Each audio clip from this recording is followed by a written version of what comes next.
Qual o tipo de pessoa que frequenta a igreja? Ou quem deveria estar na igreja? Se eu te pedisse para pensar em alguém que é muito religioso, que vai à igreja 2, 3 vezes por semana, que tem uma vida muito ativa numa comunidade de fé, seja ela qual for, qual é o tipo de pessoa que você pensa? Você pensa em alguém muito certinho, que parece que não tem defeitos, que se veste formal, que não frequenta certos lugares, enfim, até o cabelo repartidinho assim, né, tudo certinho, tudo alinhado. É nesse estereótipo que você pensa? Ou então não. Ou talvez você imagine alguém que é super hipócrita, que é super arrogante, que tem o costume de julgar as pessoas segundo uma régua que ele mesmo não segue, ou ela mesma não segue. Você pensa em alguém desses dois tipos de pessoas aqui? Alguém muito certinho ou alguém muito arrogante, que tem o costume de criticar tudo que vê ao seu redor? Por que eu estou usando esses dois exemplos aqui? Porque eu entendo que são os estereótipos mais comuns, né? Por isso que são estereótipos. Quando a gente pensa em membros de igreja, quem são as pessoas que estão ali todo domingo, frequentando, participando? Ou a gente pensa em alguém muito perfeito, muito puro, ou a gente pensa em alguém muito arrogante, que julga as pessoas. E é interessante porque esses dois tipos de pessoas e esses dois estereótipos, eles vão de encontro à mensagem do Evangelho. A mensagem que, teoricamente, é a motivadora, é o combustível das pessoas irem à igreja, o encontro com Jesus. Qual é a mensagem do Evangelho de Jesus? A mensagem do Evangelho, ela nos obriga a praticar a humildade. Porque ela diz pra gente que, sozinhos, nós não somos capazes de cumprir a vontade de Deus. A gente não consegue, por conta própria, fazer o que Deus quer para o ser humano, cumprir o propósito que Ele designou para cada um de nós.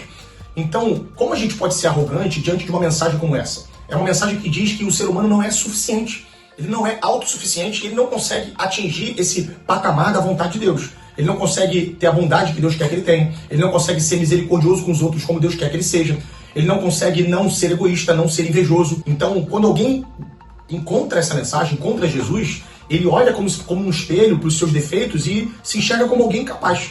Eu digo, Jesus, eu preciso de você, eu preciso da tua ajuda. Sem o Senhor eu não consigo fazer nada, eu não consigo atingir esse nível de bondade, eu não consigo viver do jeito que o Senhor quer que eu viva. Então uma mensagem do Evangelho é uma mensagem que nos humilha, de certa forma.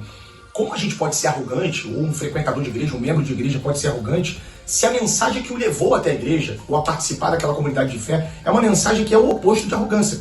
É uma mensagem que coloca a gente no nosso devido lugar. E mais, aqueles primeiros estereótipos que eu usei, né, da pessoa certinha, da pessoa toda limpa, né, que divide o cabelo no meio, que usa roupas formais, ela também não é um bom exemplo de membros de igreja, porque ela não tem nada a ver, muitas vezes, com santidade. As pessoas de verdade, que vivem a vontade de Deus, que cumprem a vontade de Deus, são pessoas normais, que cometem erros, mas também que estão inseridos numa cultura.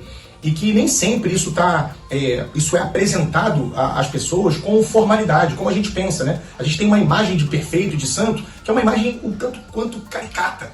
O que é ser santo, na realidade, é amar o próximo. O que é ser santo é amar em todas as relações que a gente tem na sociedade. Isso pode acontecer com uma camisa, como a que eu estou usando aqui, com o cabelo cortado, ou nem tão cortado assim, e com diversos estilos, gostos musicais, gostos culturais, se a gente pode dizer assim. Por que formalidade? Porque, pra gente, ser certo, ser santo e ser perfeito é sinônimo de ser antiquado. Isso soa familiar pra você? A mensagem do Evangelho é que qualquer pessoa, de qualquer tribo, qualquer nação, de qualquer cultura, pode encontrar a Jesus e, ao encontrar com Jesus, e reconhecer os seus erros, e reconhecer a perfeição de Jesus, e que Deus tem um propósito para nós. Deus quer que a gente viva nessa vida aqui de um jeito específico. Quando a gente encontra com isso na pessoa de Jesus, entende que nós não somos suficientes para nós mesmos, mas que Ele entregou a sua vida para nos dar agora um novo propósito, para restabelecer aquilo que a gente deveria ser antes de viver para nós mesmos, antes de viver de forma egoísta. Quando a gente encontra tudo isso e a nossa vida muda, a gente vai expressar isso de diferentes formas. É claro que tem coisas em comum. A gente vai buscar viver essas relações de amor no nosso casamento sem trair o nosso cônjuge. A gente vai buscar viver essas relações de amor com aqueles necessitados, ajudando no que eles precisam.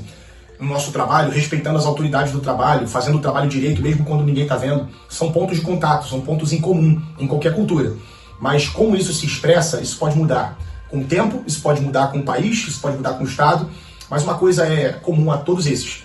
Amam a Jesus, entendem que não são dignos de salvação, que não são dignos de admiração, e que precisam expressar esse amor que receberam de Jesus e compartilhá-lo com qualquer pessoa ao seu redor.